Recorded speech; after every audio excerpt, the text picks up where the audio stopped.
Kembali lagi pada pagi hari ini bersama dengan webinar yang diselenggarakan oleh KMMB. Kali ini berkolaborasi bersama dengan Ijma'ans Indonesia. Jadi webinar ini terus berlanjut ya Bapak Ibu. Kalau kemarin kita sudah mencapai di series ke-12 dengan pembahasan Creating Synergy, maka pagi hari ini kita akan membahas lebih dalam mengenai corporate advantage. Mungkin sedikit refresh juga kepada Bapak Ibu. Sebelumnya kita juga pernah membahas sekilas mengenai corporate advantage dan juga competitive advantage. Jadi ketika perusahaan itu memang mau mencapai atau memiliki corporate advantage, ya pertama yang harus istilahnya harus dicapai oleh perusahaan itu sendiri adalah bagaimana kita atau bagaimana perusahaan itu bisa mencapai competitive advantage. Dan pada pagi hari ini, corporate advantage dengan judul Understanding Deeply About Corporate Advantage akan dibawa oleh dua speakers dari KMMB. Speaker pertama ada Muhammad Badawi, Pak Muhammad Badawi selaku Direktur KMMB, dan speaker kedua ada Cindy Paulina selaku Associate Consultant dari KMMB. Saya sapa terlebih dahulu. Selamat pagi Pak Badawi. Selamat pagi, Dila. Suara saya terdengar cukup jelas? Ya, terdengar Pak. Oke. Oke. Ini juga speaker kedua ada Cindy Paulina. Selamat pagi Cindy. Selamat pagi, Madila. Ya, oke. Sudah siap untuk memberikan materi pada webinar pagi hari ini? Mungkin Pak Badawi dan juga Cindy ya. Mungkin langsung saja materi pertama akan dibawakan oleh Pak Badawi.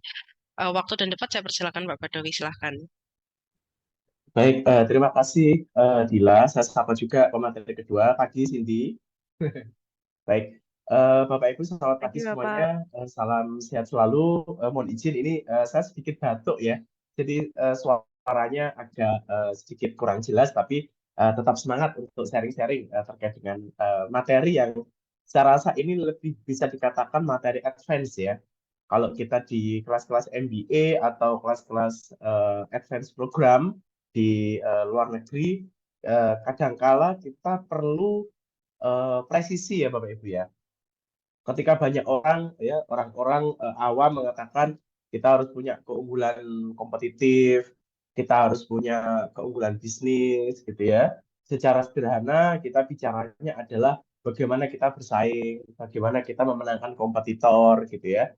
Nah, pada series 1 sampai series 12 kita sudah memberikan materi terkait sesuatu hal yang dirasa masih basic. Nah, tapi pada series 13 dan seterusnya kita akan lebih advance ya.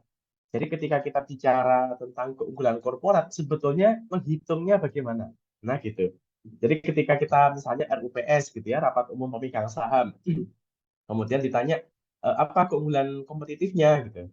Oh, kita punya jaringan distributor di mana-mana. Kita punya penjualan yang selalu naik.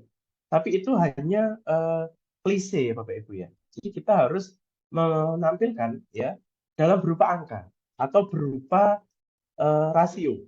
Nah, bagaimana mengkalkulasi adanya corporate advantage atau juga nanti ada keunggulan dalam bersaing ya. Jadi kita seringkali bicaranya competitive advantage atau corporate advantage. Nah, bedanya apa? Nah, ini nanti akan kita bahas, gitu ya. Nah, pada materi ini kita akan mencoba untuk bridging ya, menjembatani antara aspek strategi dengan beberapa tool yang ada di keuangan Bapak Ibu ya. Jadi nanti akan lebih banyak kita bicara tentang net present value ya NPV. Nah, nanti akan dikurasi lebih mendetail dengan Cindy ya selaku associate konsultan di KMMB di bidang corporate finance. Oke, berikutnya. Baik.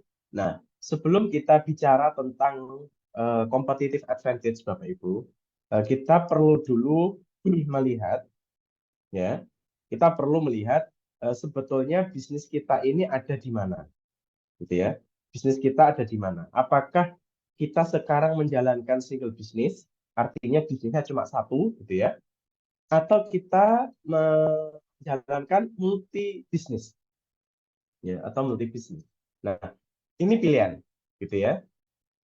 Dulu kita bisa melihat bahwa bahkan di meeting-meeting sebelumnya kita seringkali sharing bahwa ketika seseorang mengejar dua kelinci, maka dua-duanya tidak akan kita capai.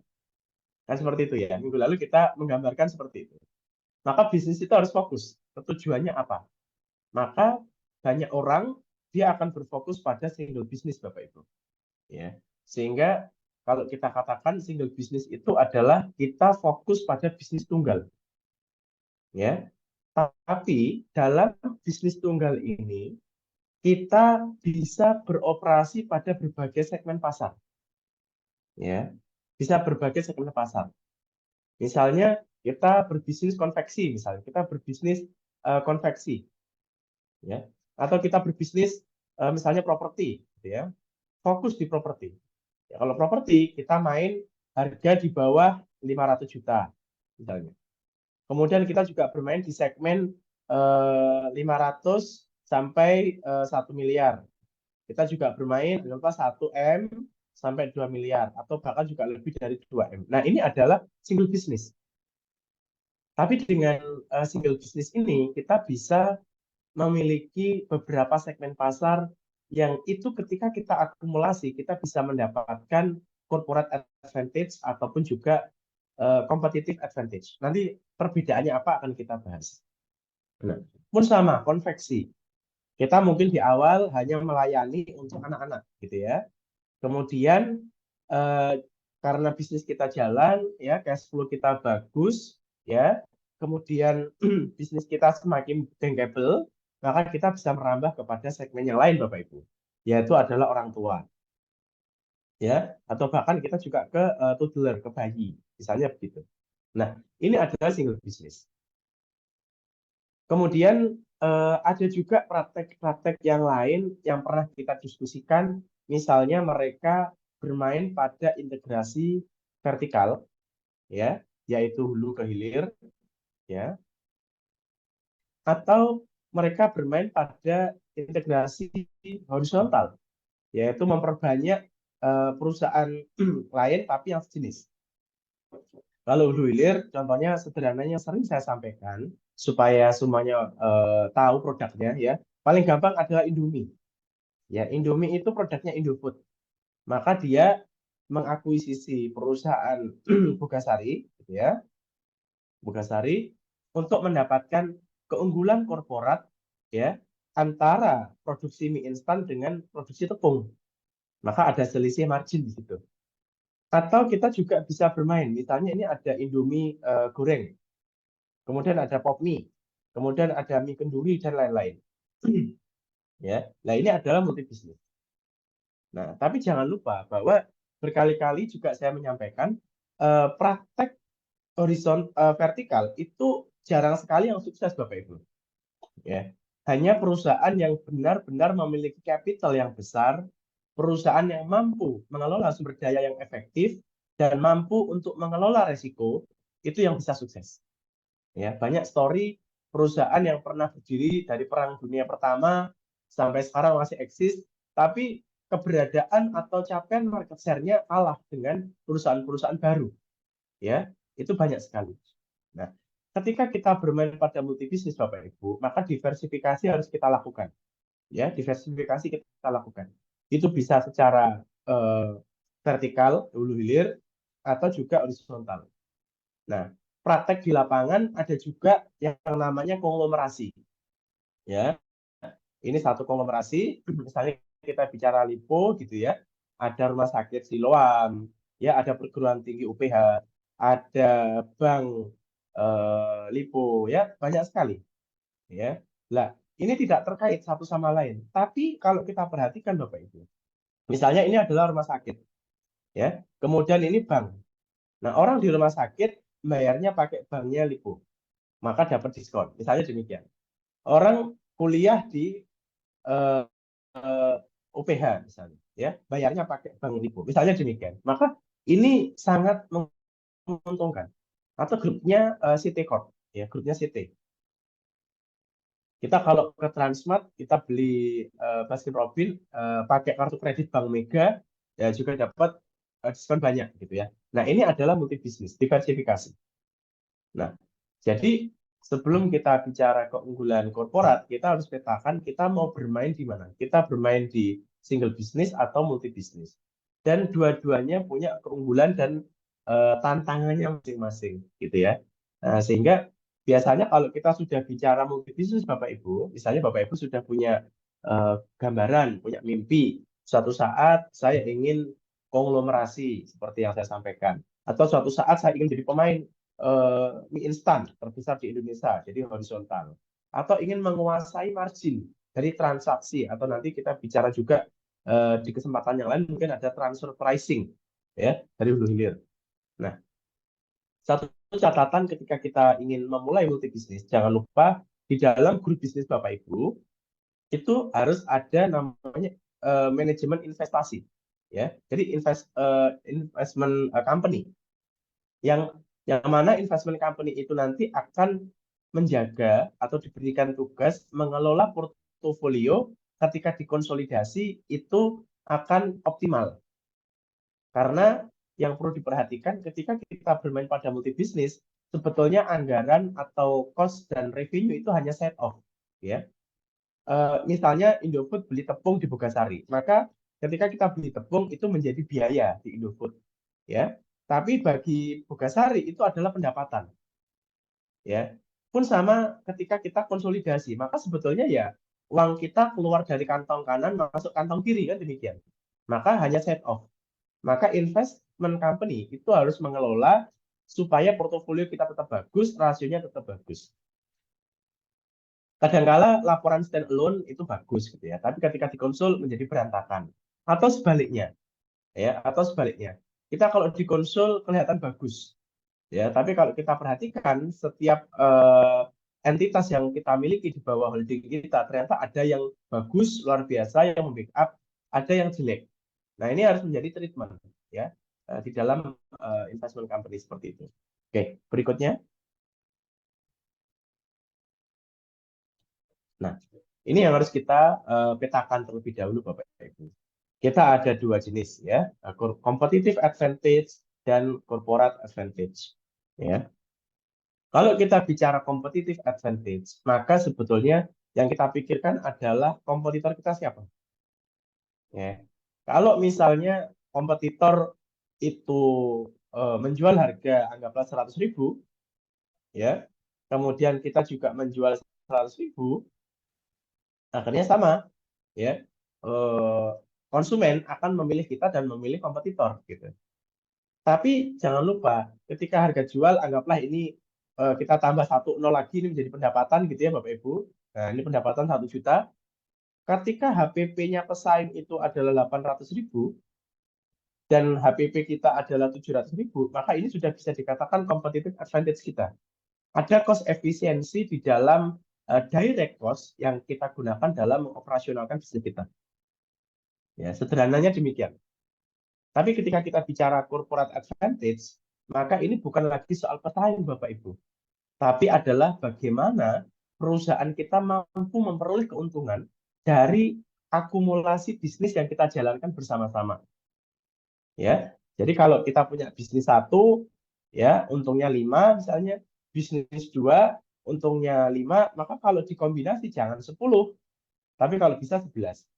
Ya, ada banyak keunggulan. Ya, banyak keunggulan. Misalnya kita lihat Lipo itu uangnya banyak, ya. Kemudian dia mengakuisisi atau membeli Matahari. Nah, kenapa? Gitu. Kenapa dia tidak mendevelop sendiri? Atau bisa dikatakan juga, apakah bisnis-bisnis yang mereka miliki tidak cukup untuk menghasilkan revenue? Jawabannya tidak demikian. Mereka mengejar corporate advantage. Ya, kalau kita jualan misalnya jualan rumah sakit, ya tiap hari ada orang mungkin berobat gitu, ya. Atau kita jualan properti, nah properti bisa jadi 5 tahun baru laku, gitu ya, ada uangnya. Tapi jangan lupa kalau kita jualan retail Matahari itu bisa setiap hari Pak, Bapak Ibu. Sehingga secara cash flow, secara bankable itu lebih bagus. Nah, sehingga secara portofolio akan menarik. Nah, disitulah sebetulnya corporate advantage. Ya, oke. Kita kembali ke competitive advantage. Di dalam competitive advantage, sederhananya kita akan menggunakan diagram ini Bapak Ibu ya. Jadi ini adalah willingness to sell kita ya. Kemudian ini dari supplier ya. kemudian ini by buyer, price di sini, ya. Di sini adalah value yang kita gunakan untuk meng-capture willingness to pay dari konsumen. Ya, sederhananya begini. Sederhananya kita menjual dengan harga HPP, gitu ya. Dengan harga HPP anggaplah 1.000. Kemudian distribusi oleh oleh biaya macam-macam gitu ya, baik dari supplier, distributor, sehingga menjadi cost di sini totalnya 1.200 gitu ya. Nah, kemudian ini adalah cost yang kita keluarkan. Kemudian harga jual kita supaya kita punya margin anggaplah 300 ya, maka totalnya menjadi 1.500. Nah, ini harga jual kita Bapak Ibu. Price jualan kita di sini. Jadi kalau kita jual barangnya 1.500, maka kita bisa mendapatkan keuntungan kotor gross margin, gross profit ya, itu adalah Rp300. Nah, tapi karena kita memiliki nama baik gitu ya, kita punya reputasi, kita punya merek ya, kemudian ada trust dari customer, maka sebetulnya customer ini punya willingness to pay itu 2.000 Bapak Ibu. Nah, sehingga interval antara 1.500 dengan 2.000 itulah yang dimaksud sebagai value add. Ya. Value add yang kita berikan kepada konsumen kita. Nah, ini kalau kita masih bermain single business. Ya. Kalau kita mau bermain single business. Bagaimana kalau kita bermain multi business? Nah, lebih banyak lagi. Suppliernya milik kita, gitu ya. Distributornya milik kita, misalnya. Toko retailnya milik kita. Maka cost-nya itu bisa lebih kita tekan, Bapak Ibu. Ya, hanya set off. Kita bayar 200 sebagai biaya cost-nya. Ini ke perusahaan kita lagi, duitnya nggak keluar. Sehingga ketika kita konsolidasi, sebetulnya keuntungannya bukan lagi value add ini, tapi keuntungannya bisa jadi dari 2.000 ke 1.000. Seperti itu. Nah, kalau demikian, maka tadi saya sampaikan, bahkan ketika kompetitor kita jual 100.000, Bapak Ibu, sebuah produk, kemudian kita, karena konsumen pakai kartu kredit banknya kita, misalnya, mereka dapat diskon 10%. Jadi, hanya bayar 90.000. Nah, ini value capture-nya luar biasa. Ya, konsumen akan happy. Wah, saya kalau pakai kartu kreditnya Bank Mega misalnya, dapat diskon 10%, maka bayarnya cuma 90.000. Kenapa demikian? Ya karena secara multi bisnis grupnya CT sudah menguasai, ya marginnya bisa lebih ditekan. Sehingga kalau keuntungan total yaitu adalah 1.000, ya kita bagilah, jangan besar misalnya gitu ya.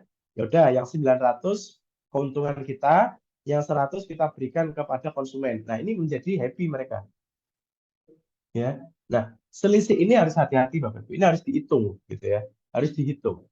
Jangan sampai karena kita mengejar target volume of sales atau kita mengejar volume revenue, kemudian kita jual harga murah tanpa perhitungan terhadap willingness to pay dan willingness to sell, maka itu akan merugikan perusahaan kita. Ibarat kata target penjualan kita tercapai, tapi kita nggak ada dagingnya, gitu ya, habis, ya. Dan bisnis seperti itu tidak sehat. Ya, oke. Ini berkaitan dengan competitive advantage. Nah, berikutnya adalah berkaitan dengan corporate advantage. Ya. Jadi kita harus mengkombinasi. Ya. Misalnya kita memperoleh, kita memiliki beberapa lini bisnis, ya, kumpulan bisnis. Sehingga nanti total NPV-nya lebih tinggi. Kemudian misalnya perusahaan A dan perusahaan B, ya, ini jualan, misalnya ini jual produk, ya, ini adalah supplier, sama-sama milik kita semua, ya. Ketika willingness to pay, ya, itu dinilai ini, ya. Kemudian willingness to sell kita ada di poin ini, maka sebetulnya marginnya, ya, ada di level ini. ya, keuntungannya. Atau sederhananya, kalau kita lihat kompetitor karena dia hanya single business, ya, willingness to sell-nya di sini, willingness to pay-nya di sini, maka keuntungan value add-nya di sini, value create-nya, value capture-nya di sini. Tapi karena kita memiliki penjual, supplier, bahkan mungkin juga kalau kita beli tepung, kita punya perkebunannya sendiri, gitu ya. Maka keuntungan yang kita miliki, Bapak Ibu, itu akan ditotal, maka bisa sebesar ini. Ya. Maka inilah kenapa di dalam korporat strategi kita selalu bicaranya tentang diversifikasi, aksi korporasi, corporate shifting, ya. Sebetulnya supaya kita mendapatkan dual advantage. Ya. Makanya kita bicara ekosistem, kita bicara holding. Nah, kalau kita perhatikan di BUMN sekarang sudah banyak ya, ada holding ID Food, holding UMI, Ultramikro, ada BRI, Pegadaian dan PNM gitu ya. Kemudian ada juga holding Pertamina, ada holding banyak hal gitu ya. Yang minggu lalu juga holding di apa dengan narasumber dari Injourney gitu ya, dari transportasi semacam itu. Jadi supaya apa? BUMN itu juga bisa mendapatkan corporate advantage. Misalnya demikian. Karena kita juga ditantang ya, kita dapat tantangan bahwa BUMN memiliki tugas namanya public service obligation, melayani masyarakat gitu ya. Maka kalau kita perhatikan fasilitas yang kita miliki itu sebetulnya subsidinya banyak ya. Sehingga perusahaan BUMN itu kadang-kala minus gitu ya. Kalau stand alone itu nggak untung. Tapi ketika dikonsolidasi karena anak perusahaan BUMN, cucu perusahaan BUMN itu dituntut untuk bermain pada non-captive, anggaplah 25% pendapatan harus non-captive ke luar negeri. Maka ketika dikonsolidasi akan positif Bapak Ibu. Ya. Karena kalau perusahaan hanya bermain pada holding ya sebagai captive market, hanya set off. Seperti saya bilang, ngeluarin uang dari kantong kanan masuk kantong kiri, maka tidak bermakna. Ya. Maka harus bermain di non captive. Maka kita harus perhatikan keunggulan kompetitif kita apa dulu ya sebelum kita bicara di sini. Seperti itu. Ini basic ya, harus kita pahami dulu. Maka kalau kita bisa membuat kalkulasi terkait dengan value capture yang akan kita berikan kepada korporasi, kemudian kita lanjutkan dengan beberapa entitas yang akan kita kelola, maka kita akan mendapatkan corporate advantage yang seperti NPV seperti ini. Oke, berikutnya saya kembalikan ke hostnya. Terima kasih. Pak, memang di sini competitive advantage dan juga corporate advantage adalah dua hal yang berbeda, tapi memang tidak bisa saling dipisahkan gitu ya, Pak. Mungkin sebelum masuk ke speakers kedua, ini ada sesi bincang-bincang sebentar ya, Pak. Sebenarnya dari permasalahan, sorry, bukan permasalahan, dari topik pembahasan kita pada pagi hari ini, itu kan memang tidak, kita nggak bisa jauh-jauh dari namanya kompetisi.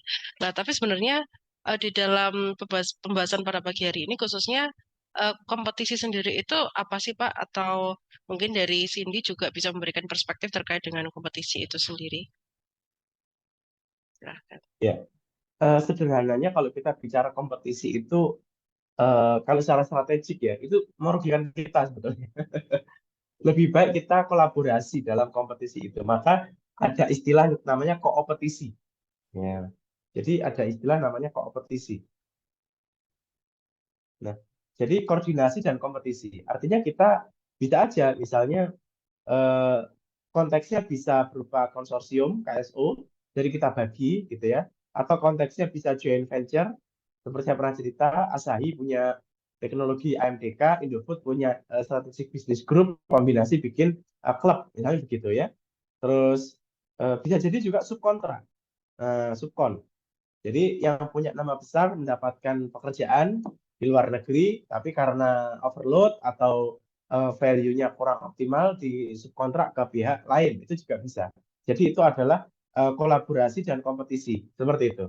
Nah, tapi pada konteks general, kompetisi itu bisa dikatakan adalah kita memperebutkan satu kue, gitu ya. Ini kuenya sama, jadi selalu akan ada yang kalah dan ada yang menang. Ini nggak menarik, gitu ya. Jadi ada perusahaan dapat 30%, ada perusahaan dapat 40%, ada perusahaan hanya dapat eh, 30% misalnya demikian. Nah, ini perebutan kue. Maka supaya kue yang kita miliki itu membesar, ya 30 menjadi 40 misalnya, maka akan ada perusahaan yang akan kurang market share-nya. Maka ada satu konsep yang kita sebut sebagai blue ocean. Nah, blue ocean strategi itu adalah menambah 10%-nya ini itu bukan menggerus pasar yang lain, tapi kita menciptakan pasar lagi. Ya, pasar di mana pemainnya hanya kita sebagai pionir. Misalnya demikian. Atau kompetisi yang lain juga bisa dimaknai sebetulnya kita sharing value, gitu ya. Kita punya keterbatasan, maka kita hanya misalnya sebuah gedung gitu ya, fondasinya dikerjakan PT A, gitu ya, sipilnya dikerjakan PT B, kemudian interior dikerjakan PT C. Sebetulnya ini bisa berbagi pasar. Padahal kalau kita perhatikan PT A bisa aja dia mendiversifikasi semua layanan seperti itu. Itu Dila dari saya, mungkin dari sini silakan kalau ada tambahan. Silakan. Ya, baik. Jadi memang kompetisi itu kalau dilihat secara kasat mata, ya merugikan bagi perusahaan. Tapi memang kalau dilihat dari perkembangan industri dan juga perkembangan dunia saat ini nggak bisa kita hindari gitu kan kompetisi. Salah satu cara agar kita bisa menang di pasar juga ya kita melakukan kolaborasi atau juga dengan KSO dengan perusahaan-perusahaan lain. Mungkin sebelum kita masuk kepada materi yang akan disampaikan oleh speakers dua, saya ingin menyampaikan iklan terlebih dahulu pada Bapak Ibu dan juga rekan-rekan. Jadi sebagaimana yang sudah kita lakukan seperti sebelum-sebelumnya, kita selalu mengadakan webinar series di hari Jumat jam 9 pagi hingga selesai. Dan materi yang akan dibahas itu berkaitan dengan strategik. Dan kali ini webinar series yang diadakan oleh KMMB bekerja sama dan berkolaborasi bersama dengan Ijma'ans Indonesia. Dan di minggu depan, webinar series kita akan bahas mengenai Advancing Your Business Through Collaboration dengan speakers yang dibawakan oleh Pak Badawi selaku Direktur KMMB dan juga Widianti Ayunilasari selaku Associate Consultant dari KMMB. Adapun selain webinar series pada minggu depan, kita juga sudah menyusun rangkaian webinar series untuk beberapa minggu ke depan hingga series 21. Di situ juga sama pembahasan yang akan kita sampaikan adalah mengenai strategik.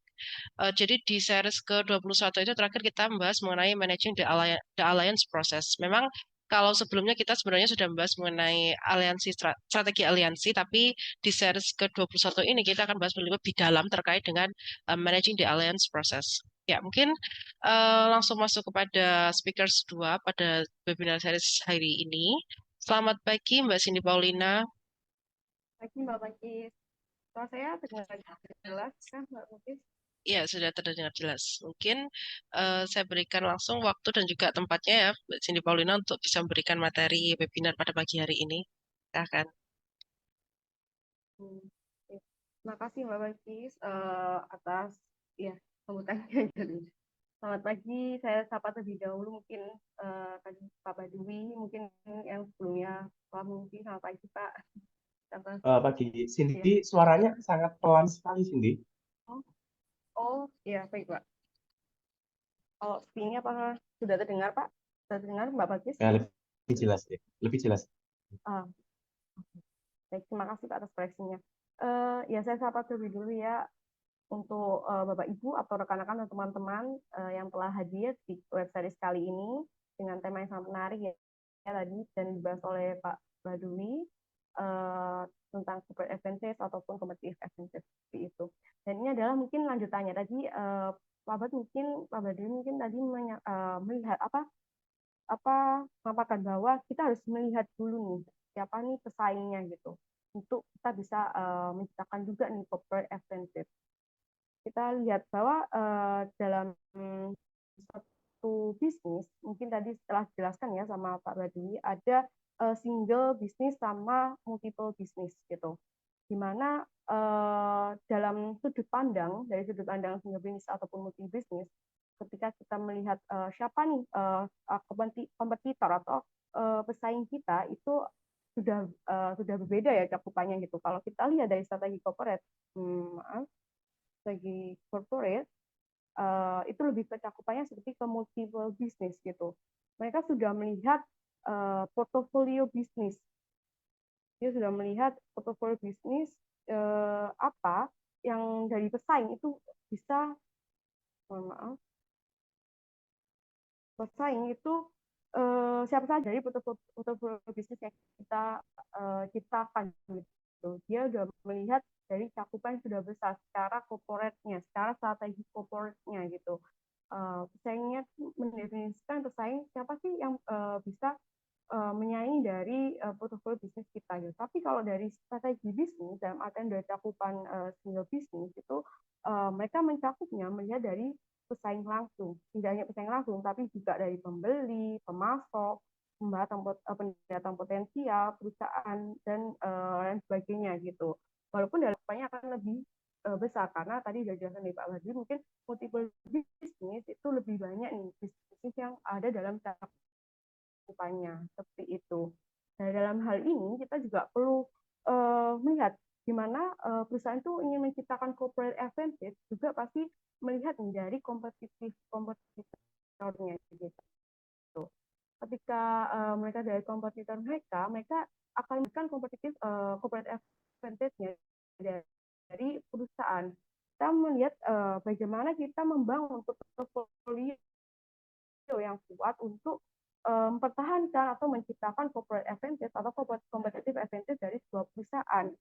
Dalam hal ini kita bisa membangun portofolio, artian membangun portofolio kita bisa melakukan pendekatan selection ataupun modifikasi dengan pendekatan sinergi. Apa sih maksudnya dari selection gitu ya? Dalam artian selection ini seperti kadang kita sebagai pembeli kita ingin atau investor ya, investor bisnis, kita ingin membeli bisnis atau membeli suatu atau ingin apa ya dalam hal gampangnya kalau kita ingin beli sesuatu atau beli laptop gitu ya, beli barang elektronik ataupun lain sebagainya, kita harus melihat dulu kan berapa sih nilai dari apa laptop ataupun bisnis yang akan kita beli gitu.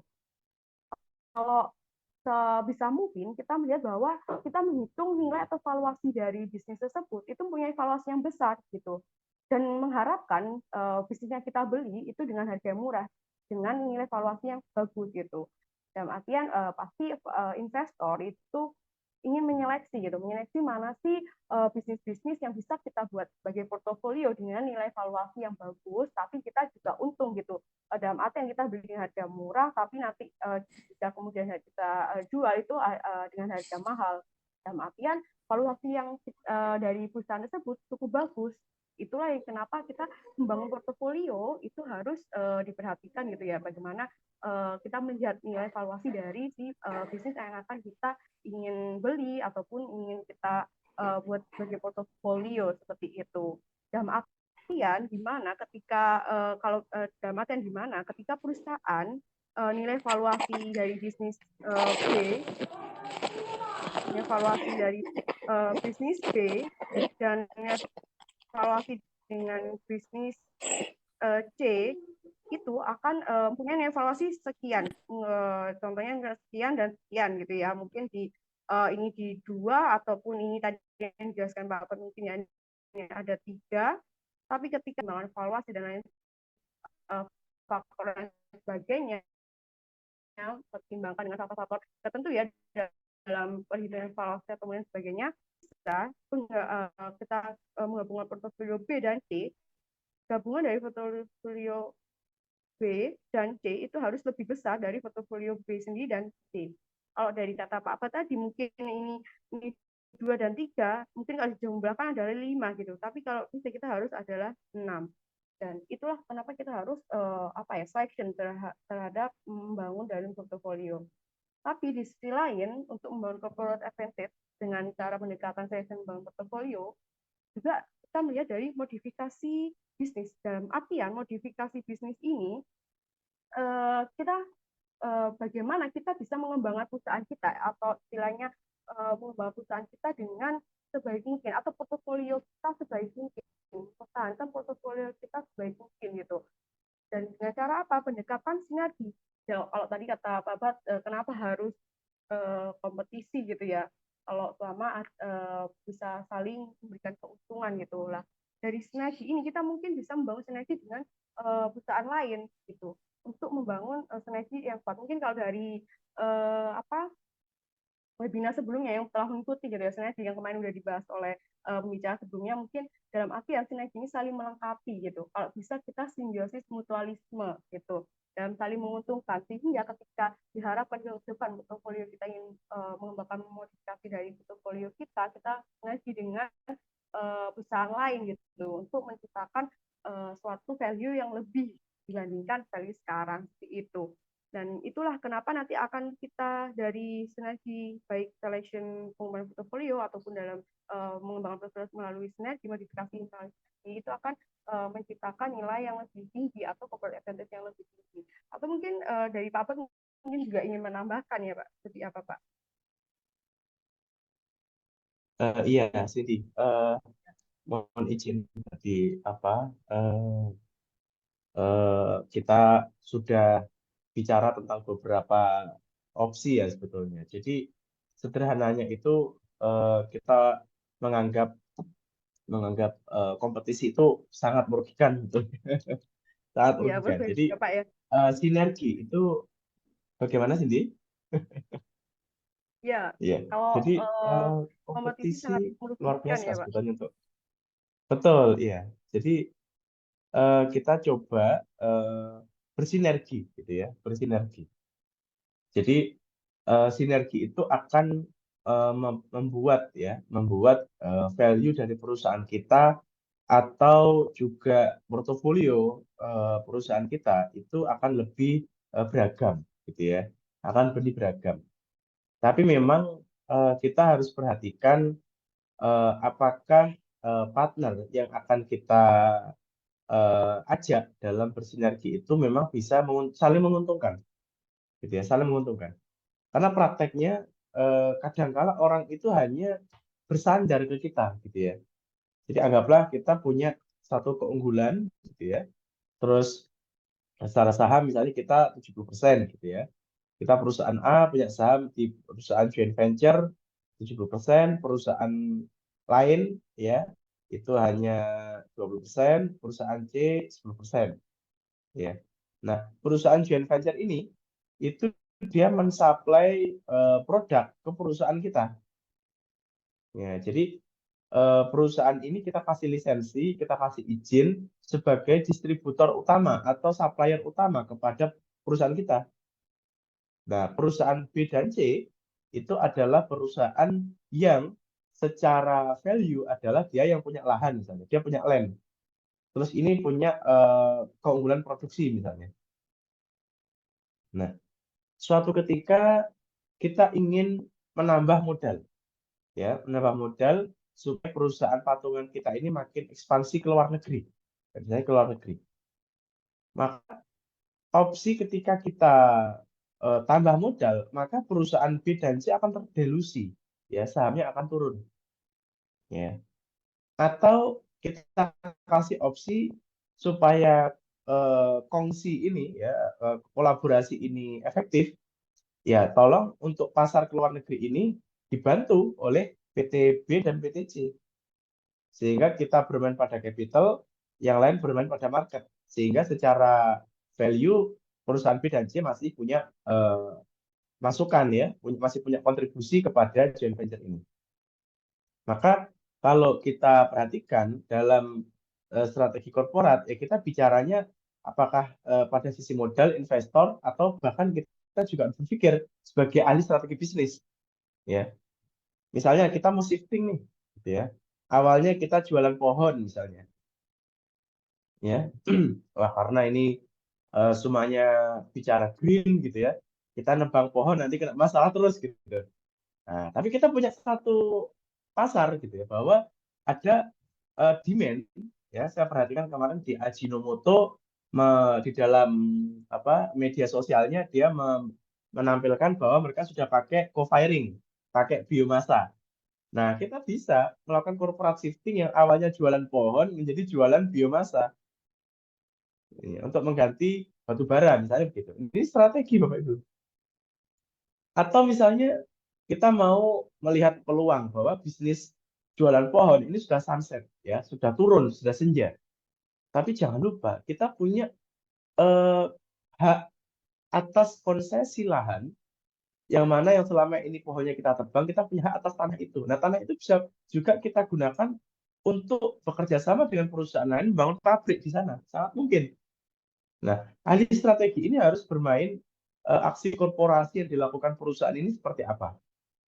Ya, ini adalah pilihan-pilihan. Jadi kalau kita bicaranya pemegang saham, Bapak Ibu, kita bicaranya adalah portofolio bisnis, ya bukan lagi soal like and dislike ya, tapi adalah bagaimana kita menambah value capture tadi, menambah keunggulan korporat tadi, seperti itu. Apa maknanya kita mempertahankan sebuah bisnis tetap sama ketika bisnisnya semakin turun? Ya nggak ada maknanya. Ya, bahkan kalau perlu perusahaan itu ketika, mohon maaf, misalnya sudah tidak ada hutang piutang, tidak ada masalah hukum, ya udah kita likuidasi, ya, karena nggak ada masalah gitu. Apalagi kalau misalnya aset pengelolaan yang dia miliki itu idle, tidak pernah menghasilkan cash flow, ya sudah aset itu bisa kita jual, sehingga ketika kita mendapatkan cash flow, kita bisa mendorong entitas kita yang lain untuk lebih maju. Jadi kalau Bapak Ibu ingat, ada istilahnya itu BCG metric ya. Ada STAR, ada Cashco, ada question mark, ada harvest. Nah, perusahaan-perusahaan yang sudah sunset, ya udah di harvest aja Bapak Ibu, kita jual. Ya, tidak masalah. Jadi contohnya di Taiwan, China Steel itu dijual. Nah, hasil jualannya digunakan untuk meningkatkan bisnis semikonduktor, yaitu TMSC ya, Taiwan Semiconductor Manufacture ya. Seperti itu. Jadi ini permainan strategi, permainan portofolio, tidak masalah. Ya. Atau bahkan kita perhatikan ada beberapa tool yang selama ini KMMB juga gunakan, ya kita memframing portofolio company kita. Ya, misalnya ada 10 atau ada 3 perusahaan misalnya. Perusahaan pertama ada di kuadran 1, ya. Kemudian perusahaan pertama ada di kuadran 1, gitu ya. Perusahaan kedua ada di kuadran 6. Perusahaan ketiga ada di kuadran 7. Nah, ini seringkali di dalam dokumen RJPP ya, Cindy Dila ya, sering kita lakukan, kita memapping dulu nih produknya seperti apa. Jadi Bapak Ibu kalau misalnya ada kebutuhan penyusunan RJPP, rencana jangka panjang perusahaan, bisa nanti kontak hotline KMMB, gitu ya, Dila Cindy ya. Jadi pengalaman kami, kenapa kami perlu memapping portofolio bisnis Bapak Ibu untuk melakukan mengecek ya, kita cek apakah mereka itu memiliki posisi yang sama atau berbeda. Ketika posisinya berbeda, maka strateginya juga berbeda. Ya, jangan sampai kita membuat strategi pukul rata, semuanya sama, tidak boleh seperti itu. Kita harus mapping dulu perusahaan kita, bahkan layanan kita ada di mana. Ada bisnis itu sudah mulai sunset, Bapak Ibu. Ya. Ada industri yang sudah mulai sunset. Jadi sebesar apapun kita berusaha, sebagus apapun internal kita, ya. Tapi kalau eksternalnya itu sudah sunset, industrinya sudah tidak ada yang menarik, ya, demand-nya turun, regulasinya ketat, pajaknya tinggi, ya ditaruh di sini akhirnya. Ya. Dan ini menjadi salah satu metode ketika kita mau berkompetisi. Jadi perusahaan A kita berkompetisi dengan cara seperti apa, gitu ya. Perusahaan B berkompetisi seperti apa. Ini beda-beda Bapak Ibu. Treatment-nya berbeda. Gitu ya. Kalau kita bicara portofolio. Tapi kalau kita bicara bisnis, maka Bapak Ibu bisa ingat ada namanya Porter Five Force. Ya. Ada Porter Five Force. Yang pertama, bargaining power of buyer. Ya. Buyer kita ini punya power enggak? Gitu kan? Misalnya tadi perusahaan A punya 70% saham Bapak Ibu ya. Perusahaan B 20, C 10, kemudian bikin joint venture perusahaan baru. Nah, perusahaan baru wajib mensuplai produk ke perusahaan A. Kalau dalam struktur strategi bisnis, maka perusahaan A ini sebagai buyer dari perusahaan B ini, tapi bargaining power-nya tinggi sekali. Bisa nggak perusahaan B mengelola atau menentukan harga? Nggak bisa. Yang menentukan harga buyer. Ya. Yang menentukan harga justru pembelinya. Kenapa? Karena perusahaan D ini dimiliki oleh perusahaan buyer. Nah, seperti itu. Ya, saya rasa begitu, Cindy. Oke. Iya, betul sekali, Pak. Mungkin langsung aja ya, Pak, langsung ke slide selanjutnya. Aku, iya. Jadi udah jelas tentang bentar, ya dijelaskan tentang tadi sama Pak Badui ya, mungkin bermain tentang seleksi ataupun selection. Tapi kalau dilihat sebenarnya bahwa strategi corporate ini atau dalam artian bisa multi bisnis itu baik melalui sinergi ataupun selection itu adalah tujuannya adalah mengejar keunggulan perusahaan atau corporate advantage. Karena jika kepemilikan bersama atau diharapkan bahwa ketika ada sebuah kepemilikan bersama atau dalam artian portofolio atau daripada sebuah bisnis itu dijalankan secara terpisah, itu lebih baik jangan adanya portofolio gitu ya, dimana tadi yang dijelaskan bahwa nilai valuasi atau nilai dari A ditambah B itu kalau bisa lebih besar daripada bisnis A sendiri dan bisnis B sendiri. Namun kalau dilihat dari sini juga terlihat bahwa dalam grafik ini ada ya, kalau dari grafik ini ya atau tabel ini ya kita lihat bahwa di sini ada join on sama join operate dalam artian bahwa ketika tadi sudah dijelaskan ya, ketika membangun portofolio ataupun ketika bisnis itu berjalan sendiri-sendiri itu lebih baik menjalankan secara portofolio gitu. Dalam artian itu tadi ketika kata Mbak Badui tadi ya, mungkin kalau dalam diversifikasi gitu ya, dalam diversifikasi dan dalam satu bisnis dalam portofolio itu bisnisnya terdiversifikasi dan secara portofolio itu akan lebih mudah atau nilainya akan lebih gitu, karena kalau website itu tulisnya mungkin jangan menaruh telur dalam kandang yang sama gitu kalau kata Mbak Hafiz ya gitu. Sehingga ketika kita membangun portofolio dengan adanya diversifikasi tapi dalam satu portofolio dan dijalankan bersama itu mungkin akan lebih baik gitu. Dan di sisi lain ketika portofolio perusahaan tersebut, portofolio yang kita bangun tersebut adanya sinergi itu juga akan lebih baik. Dalam artian di sini ketika bisnis itu jalan sendiri ataupun adanya sinergi ini ada ini ya mungkin ya, ini agak salah mungkin grafiknya. Jadi di sini itu di poin 3, di kuadran 3 dan kuadran 4 itu akan lebih baik daripada di kuadran 1 dan di kuadran 2. Dalam artian di mana di kuadran 3 itu adalah kita menjalani sebuah portofolio yang diharapkan nanti bangun portofolio kita itu nilainya tuh nilai A plus B lebih tinggi daripada nilai A sendiri atau B sendiri. Dan ketika kita membangun portofolio tersebut, ingin modifikasi portofolio tersebut, kita diharapkan adanya sinergi untuk meningkatkan nilai tersebut. Sehingga kuadran 3 dan di mana kuadran 4 ini adanya sinergi. Sehingga kuadran 3 dan kuadran 4 ini akan lebih baik daripada kuadran 1 dan kuadran 2. Tapi tidak luput atau tidak lepas ya bahwa adanya bisnis yang ataupun bisnis yang dijalankan sendiri-sendiri itu tetap ada sinergi. Sehingga kalau dilihat dari kuadran 1 ataupun kuadran 2 itu akan lebih baik di kuadran 2 juga. Dia lebih bagus kuadran 2 dalam artian di sini ketika yang jelaskan sebelumnya juga ya, ketika ingin kita meningkatkan corporate advantage, kita juga harus membangun portofolio yang bagus, tapi juga dengan pengharapan sinergi supaya meningkatkan dari nilai portofolio kita, pertahankan nilai dari portofolio kita. Dalam artian seperti ada sinergi ataupun selection itu akan tetap well develop ataupun under developnya akan tetap tercapai gitu, seperti itu. Mungkin ada juga mungkin ingin menambahkan juga Pak mengenai itu untuk lebih dalamnya.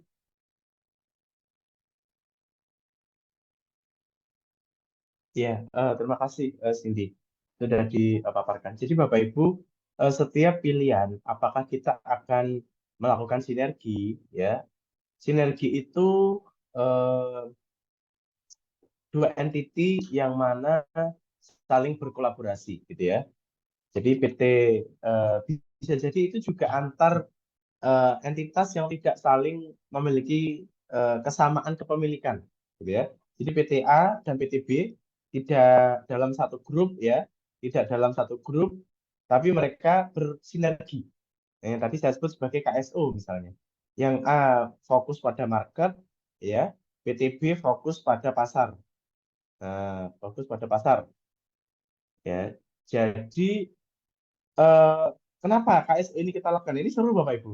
Nah, ini saya kasih satu contoh best practice yang bisa Bapak Ibu gunakan ya. Karena kalau misalnya Bapak Ibu selama ini hanya bermain pada captive market gitu ya. Terus sekarang hasil RUPS kita dituntut untuk ke luar negeri. Wah, susah nih, kita nggak bisa ke sana karena belum pernah kita lakukan. Jangan salah. Kita bisa lakukan KSO Bapak Ibu. Ya, KSO. Contoh, kita sorry, ini bukan pasar, ini harusnya produksi. Ini produksi. Kita bagi. Perusahaan kita adalah perusahaan B ya Bapak Ibu ya. Terus ini perusahaan partner kita. Nah, kita mau ke negara Afrika misalnya. Ya, kita ke Afrika, Afrika Selatan. Kita mau jualan, misalnya ini kita jualan meja gitu ya. Kita mau jualan meja ke Afrika Selatan. Tapi kan kita nggak tahu tuh, Afrika Selatan itu pasarnya kayak apa, perizinannya seperti apa gitu ya. Terus juga nggak ngerti bahasa Indonesia, bahasa Inggris, ini beda lagi kan akhirnya.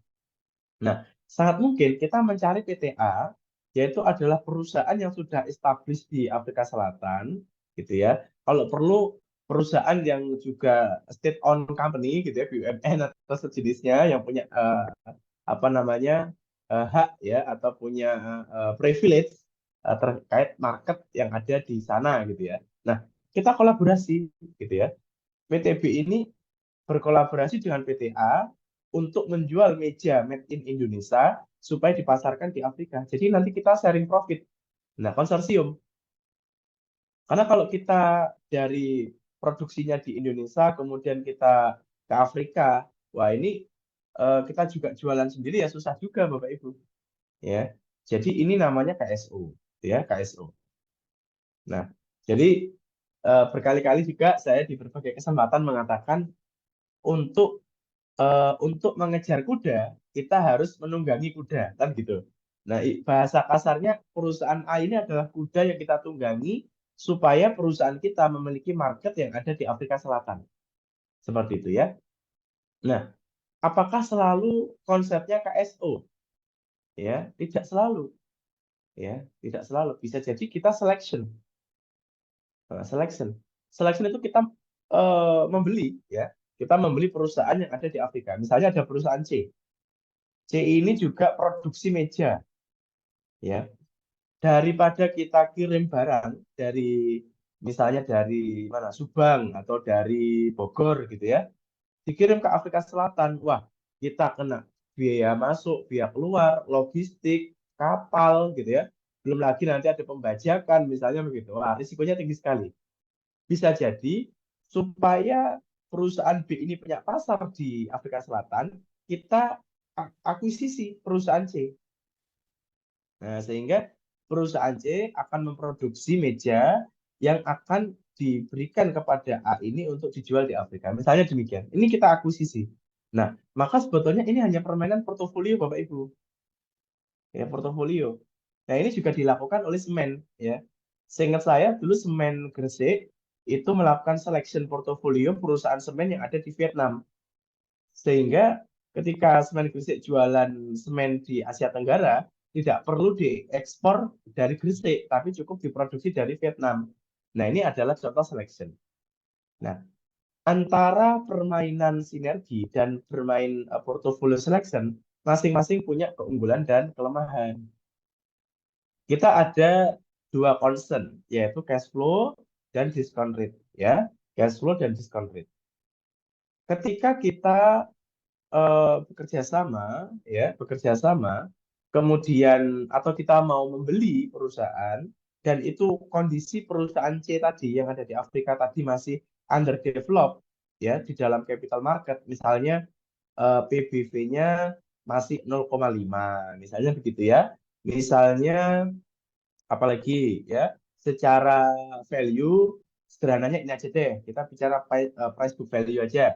Misalnya price book value atau tadi juga diceritakan oleh Cindy NPV gitu ya. Cuman saya fokus ke PBV dulu. Nah, misalnya price book value-nya 0,5, artinya ini kan under value gitu ya. Under value. Maka kalau kita melakukan sinergi Bapak Ibu, maka secara cash flow aman bagi kita. Oh, nilainya murah gitu ya.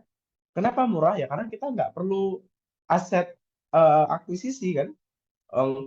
Yang punya market adalah PTA, kita produksi sendiri di Indonesia, perusahaan kita B gitu. Maka kita tidak ada mengeluarkan cash flow tambahan untuk ke pasar Afrika Selatan, tidak ada. Jadi kita memproduksi as usual gitu ya.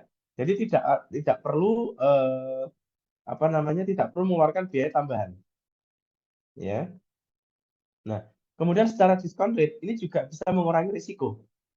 Ya, kita tidak tahu di Afrika itu seperti apa, maka risiko bisa kita kurangi.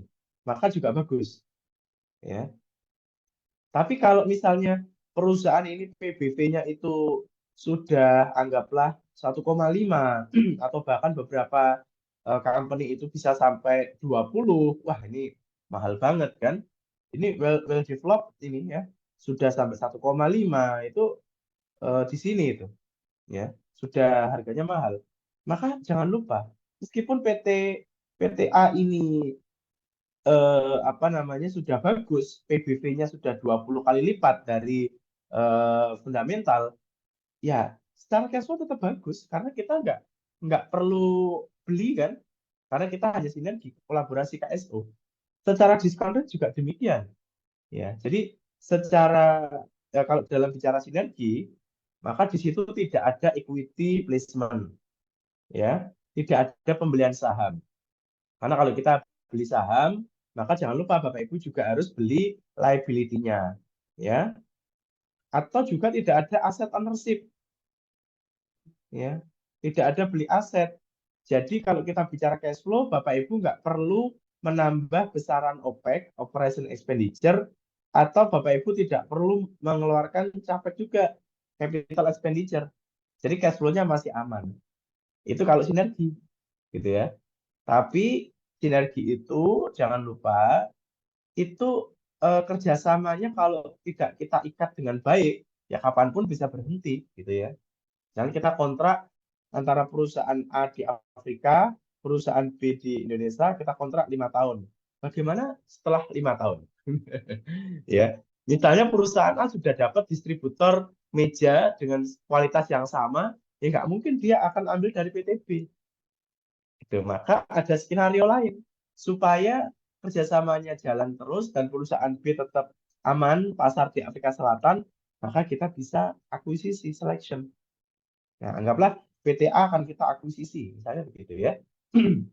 Kan kalau kita perhatikan BUMN pun juga boleh kan yang sudah IPO itu dijual ya, investor asing juga ada, saya perhatikan. Oke, sekarang opsi kedua kita portfolio selection, PTB membeli PTA gitu ya. Kalau PTA ini nilai PBV-nya masih di bawah 1, nah anggaplah masih setengah gitu ya, maka secara cash flow bagus karena murah ya, sehingga kita membeli under value Bapak Ibu.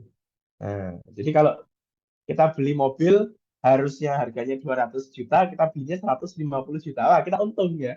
Secara cash flow bagus tuh Mbak Cindy. Nah, tidak mengganggu cash flow kita. Ya, atau bahkan beberapa company kalau jual belinya misalnya kita bicara aset ya, di bawah 1M atau di bawah 2M, wah nggak usah capital Pak, itu operation aja cukup kalau cuma 1M 2M, oke silahkan. Tapi kalau sampai 10 miliar, sampai 20 miliar, mungkin sudah menjadi capital expenditure.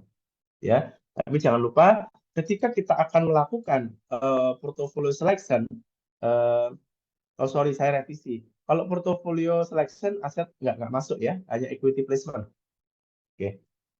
Jadi kalau misalnya kita portfolio selection, kita beli sahamnya gitu ya, kita beli sahamnya, dan sahamnya masih murah, ya masih murah. Ya. Kemudian diskon rate-nya juga bisa kita kurangi, ya portofolio, ya bagus. Nah, tapi ketika PBV-nya itu sudah di atas 1 atau misalnya sampai 2 kali lipat nilai perusahaan, ya well developed, sudah bagus, maka secara cash flow jelek. Karena apa? Mengganggu cash flow kita.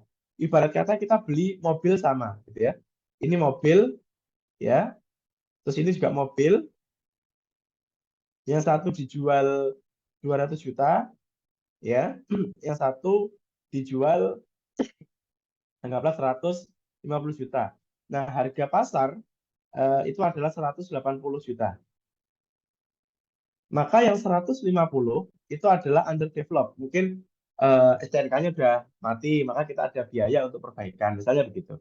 Tapi kalau di total tetap untung, masih di bawah 1 PBV-nya. Tapi kalau yang sudah well developed, mobilnya sudah diservis, tidak ada masalah. Ini mobil dulu pernah saya gunakan untuk menjemput Pak Menteri misalnya. Wah, ada story-nya, ada storytelling-nya.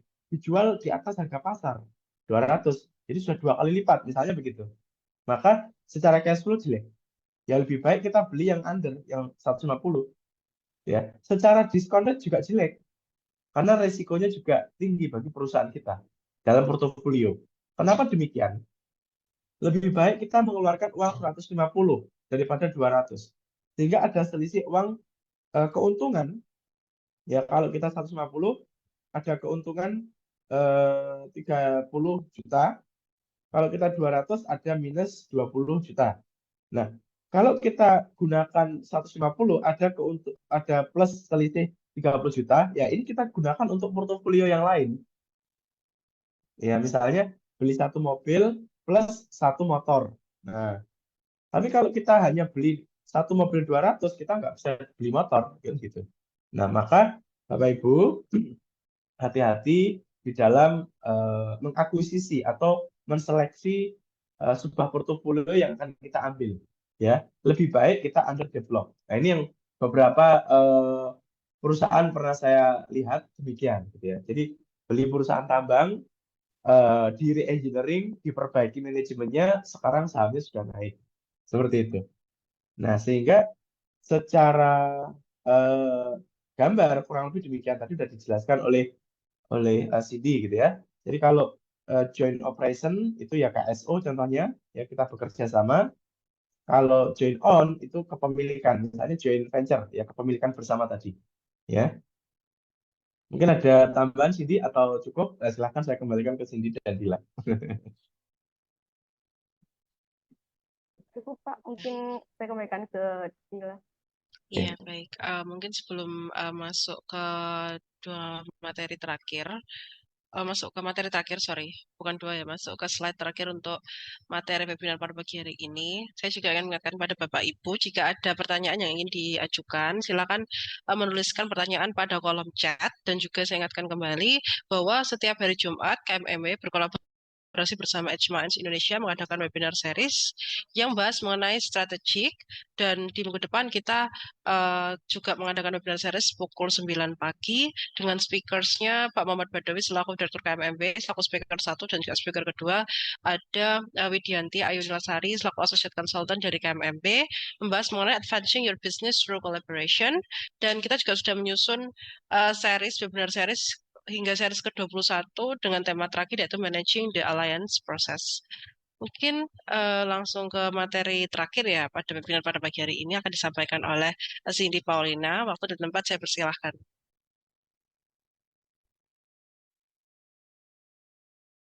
Ya, mungkin ya terima kasih Mbak Dila. Mungkin slide ke PowerPoint ya. Ya, baik. Ya, ini udah dijelaskan lebih detail ya sama Pak Padi. Sebelumnya suara saya sudah terdengar dengan jelas. Jadi kalau nggak salah saya baca. Apakah suara terdengar dengan jelas, Iya. Mbak Dila? Jelas. Baik, baik, oke. Ya, saya kembali lagi di materi ya. Dimana tadi udah dijelaskan oleh Pak Baduy ya dari sampai detail bagaimana progres dari selection ataupun dengan sinergi gitu. Tapi kalau kita lihat kembali lagi bahwa sinergi itu semua adalah untuk corporate advantage gitu. Corporate advantage ini mungkin sebagian besar kita bisa melihat ya, ataupun kita bisa menilai gitu bahwa definisi dari keunggulan perusahaan ini kita lihat dengan jelas, ataupun kita melihat bagaimana sih praktik-praktiknya gitu untuk kita mengukur gitu berapa besar sih corporate advantage yang kita miliki gitu. Tapi mungkin dalam pengukuran ini mungkin tidak mutlak ya, atau dalam artian tidak benar, mungkin tidak benar 100%, mungkin ada faktor-faktor X yang mungkin bisa mempengaruhi dari perhitungan ataupun mempengaruhi penilaian kita terhadap berapa besar dari corporate advantage kita. Namun dalam menilai corporate advantage kita, setidaknya dari penilaian itu kita bisa melihat gitu, ataupun melihat apa reason ataupun faktor-faktor yang bisa mendukung keputusan perusahaan atau keputusan kita dalam mengambil strategi ke depan untuk perusahaan gitu. Jadi sebenarnya memang dalam keunggulan perusahaan itu bukan untuk diukur gitu, tapi untuk mencapai tujuan sesuai dengan judul ini ya, berarti mencapai tujuan, bukan fokus pada pengukuran, karena mungkin ada faktor-faktor S yang mungkin bisa mempengaruhi dalam penilaian kita. Dalam artian kalau dilihat dari grafik ini, dalam grafik ini kita lihat bahwa kalau kita mengukur atau kita menilai gitu corporate advantage kita, yang seperti dijelaskan sebelumnya, di mana ketika kita common ownership ataupun shared business itu ada gap gitu, di mana gap yang dimiliki dari perusahaan, di mana ketika sebenarnya ini adalah si merah adalah perusahaan A, di biru ada perusahaan B, yang warna abu perusahaan C gitu. Dimana yang saya jelaskan atau mungkin dijelaskan Pak Baduri yang lebih detail sebelumnya itu bahwa ketika kita membangun portofolio, ketika perusahaan itu membangun portofolio ataupun berjalan secara sendiri-sendiri, dalam artian perusahaan A berjalan sendiri, perusahaan B berjalan sendiri, perusahaan C berjalan sendiri, itu akan memiliki nilai ataupun gap. Gapnya adalah dari corporate advantage, dalam artian di mana ketika perusahaan si C dengan nilai perusahaannya nilai sebesar 2, terus nilai sebesar 3, ataupun si A nilai sebesar 2, mungkin ini akan jumlah 7 gitu. Tapi kalau ketika ada common ownership dalam artian ada portofolio ya, yang dalam artian tadi sudah sempat tadi, kita membangun portofolio dari mungkin perusahaan A, perusahaan B, perusahaan C ini kita kita usia ataupun kita membangun portofolio dari tersebut, mungkin ini bisa lebih dari 7. Dalam artian ini mungkin 10. Nah, dari gap ini mungkin ada gap 3 dari corporate advantage. Dalam hal ini, nilai 3 ini akan menjadi keunggulan dari perusahaan kita. Seperti itu. Jadi, tujuan dari semua itu adalah kita bagaimana mempertahankan ataupun membangun corporate advantage dengan membangun portofolio ataupun dengan membangun sinergi untuk kita dapat bersaing dari kompetitor gitu. Dan garis bawahi lagi bahwa dalam penilaian kita mungkin tidak 100% benar gitu, karena kalau ada faktor-faktor S yang mungkin bisa mempengaruhi penilaian kita tidak valid atau gitu. Mungkin ada faktor-faktor S yang seperti itu, sehingga dalam menilai corporate advantage ini tujuan kita adalah mencapai tujuan tersebut gitu, mencapai tujuan tersebut dan sebagai dasar untuk memperkuat kita memutuskan bagaimana strategi perusahaan ke depan, seperti itu. Mungkin saya kembalikan lagi ke Mbak Ila ya sebagai moderator. Terima kasih.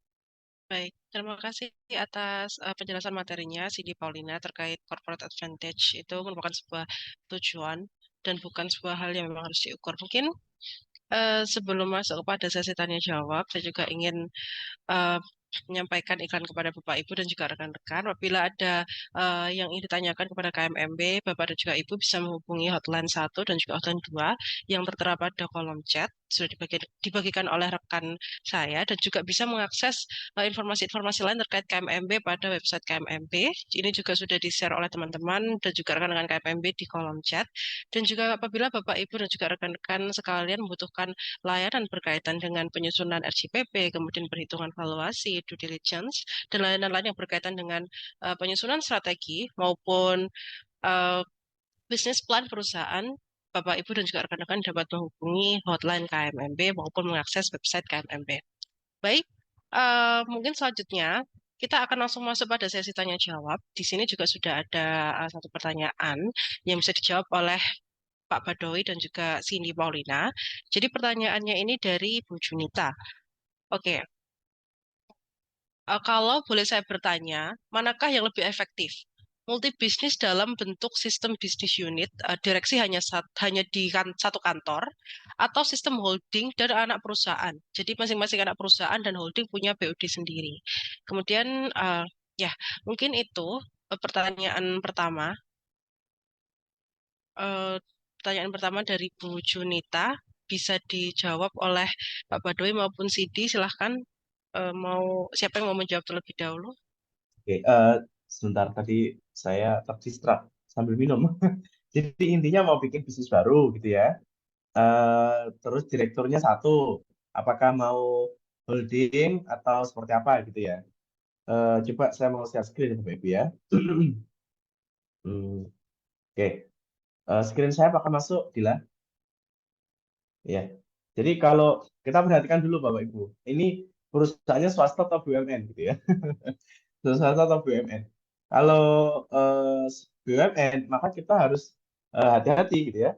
Eh, Kita kalau pada level C-level itu nggak bisa merangkap jabatan, tidak bisa. Di beberapa undang-undang, bahkan juga di UU PT apa namanya, nomor berapa ini, UU PT 40 2007 juga eh, tidak boleh gitu ya. Tapi kalau misalnya itu bukan C-level, artinya BUD-1 seperti group head atau departemen head itu nggak apa-apa. Ketika di posisi PTA gitu ya, PTA itu sebagai ini perusahaan induk punya anak perusahaan B yang di sini ada C-level gitu ya, terus ada departemen level. Nah, orang yang di level ini itu boleh menjabat C-level di sini. Secara peraturan boleh-boleh aja.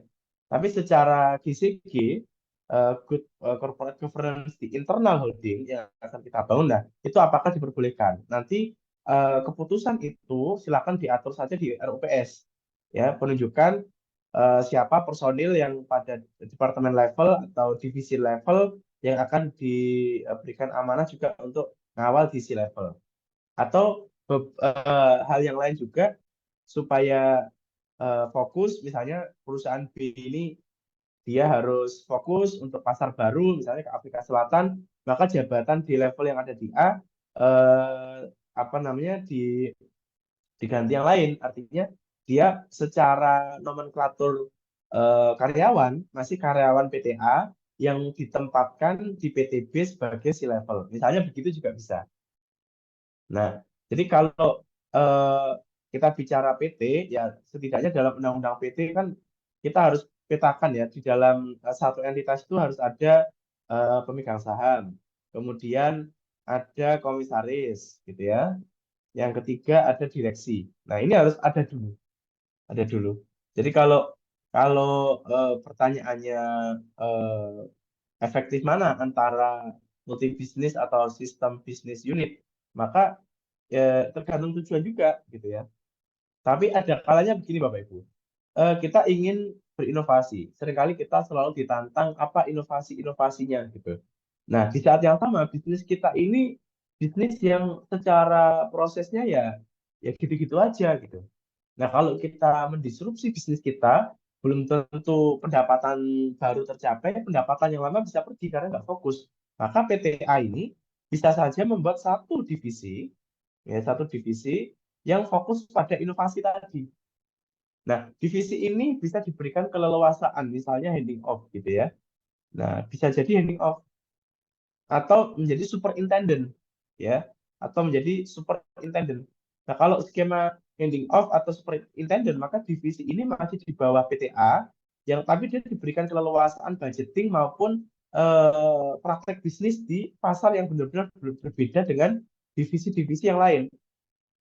Nah, jadi divisi yang lain ini bisnis as usual kita, kemudian divisi baru ini itu untuk bisnis perubahan-perubahan atau inovasi-inovasi yang akan kita lakukan. Ini lebih aman, secara cost juga akan lebih murah gitu ya, daripada kita membuat konglomerasi atau holding seperti ini. Karena setidaknya ada 3 orang gitu ya. Belum lagi nanti urusan NPWP, ya urusan pajak. Belum lagi nanti urusan transfer pricing. Ya, kalau di atas 50 miliar ada hal ini juga. Ini berbahaya juga untuk kos kita gitu. Nah, itu jawaban saya untuk Bu Junita. Bu Junita juga bisa menanggapi, silakan. Atau dari sini ada tambahan, silakan.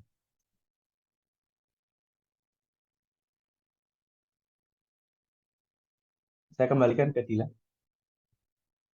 Baik, baik Pak. Mungkin lanjut ke pertanyaan terakhir ya Pak untuk webinar pagi hari ini. Ini dari Pak Noldi Takaliwang.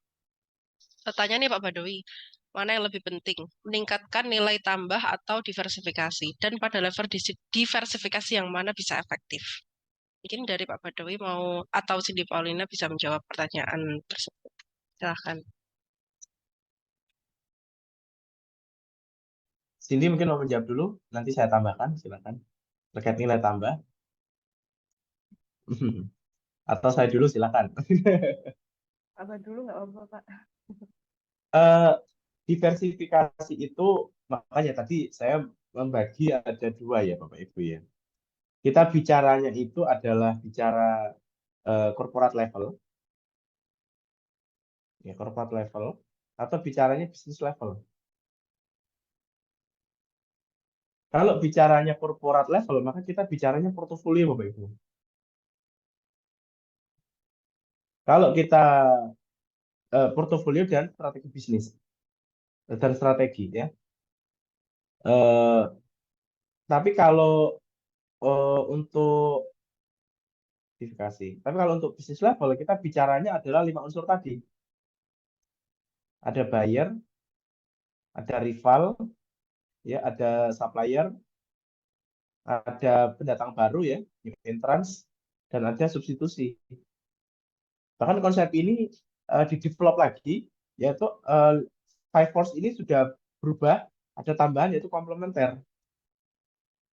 Komplementer. Makanya kalau Bapak Ibu beli HP, itu sekarang kan adaptornya kan terpisah ya. Nah, ini sebetulnya adaptor itu komplementer. Kenapa harus dipisah? Supaya value add-nya menambah. Jadi harga HP itu dijual anggaplah 3.800.000 misalnya, ya. Ini pasar mau belinya willingness to pay-nya adalah 3.500. Maka ya kita jual 3.500, tapi yang 300 itu adalah beli sendiri untuk adaptor. Nah, adaptor charger HP itu adalah komplementer di dalam struktur industri pada level strategi bisnis. Nah, pertanyaannya apakah diversifikasi atau tadi apa nilai tambah ya, Dila ya? Nah, itu tergantung kita mau bermain pada corporate level atau bisnis level. Ya, kalau kita bermain pada corporate level, maka nilai tambah yang kita berikan konteksnya adalah portofolio perusahaan. Konteksnya adalah diversifikasi perusahaan. Tapi kalau pada bisnis level, nilai tambahnya itu adalah bagaimana kita memberi nilai tambah pada buyer. Kita membeli nilai tambah pada supplier kita. Seperti itu. Secara garis besarnya seperti itu. Dila, saya kembalikan ke Dila. Oke, baik. Oke, mungkin untuk webinar pada pagi hari ini kita cukupkan sampai sini dulu ya Bapak Ibu dan juga rekan-rekan. Saya juga ingin mengingatkan pada Bapak Ibu dan juga rekan-rekan KMMB sekalian, jangan lupa untuk mengisi link absensi yang sudah kami share pada kolom chat. Dan juga saya mohon maaf kepada Bapak Ibu maupun rekan-rekan apabila ada pertanyaan yang sudah diajukan tapi belum bisa dijawab pada pagi hari ini. Mungkin Bapak Ibu maupun rekan-rekan bisa mengajukan pertanyaan kembali pada webinar series yang akan kami adakan di minggu depan. Oke, baik. Saya ucapkan terima kasih juga kepada Pak Badawi dan juga Cindy Paulina selaku speakers untuk webinar series pada pagi hari ini atas materi yang sudah disampaikan. Juga saya juga mohon maaf apabila ada kesalahan dalam penyampaian kata pada Bapak Ibu dan juga rekan-rekan maupun pada Pak Badawi dan juga Cindy Paulina. Terima kasih telah mengisi webinar pada pagi hari ini. Sampai jumpa pada webinar series di pekan-pekan selanjutnya. See you. Sampai jumpa. Ya, terima kasih Mbak Dila, terima kasih Pak Badawi. Terima kasih Cindy, terima kasih Pak Badawi. Ya. Terima kasih. Terima kasih Bapak Ibu. Thank you Dila, Cindy. Sampai jumpa minggu depan. Thank you Pak, thank you. Terima kasih Pak.